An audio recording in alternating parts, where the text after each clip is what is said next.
පස්සේ සිංහලෙක් රැවුල කොන්න වවන්න ඕන කියලා නීතියක් තියෙන හෙළයන්ගේ උරුමය. සිංහෙක් කියන්නේ කවුද?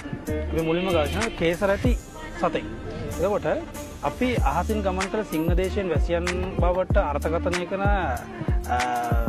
පිරමීඩ වැසියන්. එහෙම නැත්නම් කියන පාරාව රජවරුන් පැහැදිලිවම අර්ථකථනය කරනවා. කොණ්ඩ පවා ගන්නාලද සිංහ දේශයේ සිටින මිනිසුන් විසින් තමයි මේ පිරමීඩ තාක්ෂණය බව ලෝකෙට දුන්නේ. අපේ රටේ මිනිස්සු නෑ කියද්දී මේ මිනිස්සු මැටි පුවරුවල, සෙල්ලිපිවල, රම්පත්වල විවිධ තැන්වලින් සටහන් කරන මේ වගේ මිනිස්සු කොටසක් හිටියා කියන. ඒතර අපි කොණ්ඩේ කඩා දාගෙන, රැවුල කඩා දාගෙන සාමාන්‍ය විවේකයෙන් ගමන් කරද්දී මේ කොණ්ඩේ රැවුලයි සුළඟ දෙලදෙනවා. නැත්නම් සිංහයෝ කියලා කියන්නේ එතෙන්දි පට බැන නාමය. නැත්නම් අපේ මිනිස්සු හිතාගෙන ඉන්නවා මේ මහාවංශයේ සටහන් කර සමහර තොරතුරුත් එක කියනවා අපි ඉන්දියාවේ හිටපු සිංහබාහු කියන චරිතයෙන් උපන් එක දරුවෙක්ගේ කියලා විජය කියන රජතුමාට දාව උපන් මිනිසුන් ඒ නිසා අපි සිංහල කියන අර්ථයක් ගෙනත් තියෙනවා. නමුත් ඒක නෙමෙයි ඇත්ත කතාව. ස්වරූපෙන් සිංහයේ ස්වරූපය ඇති මිනිසා.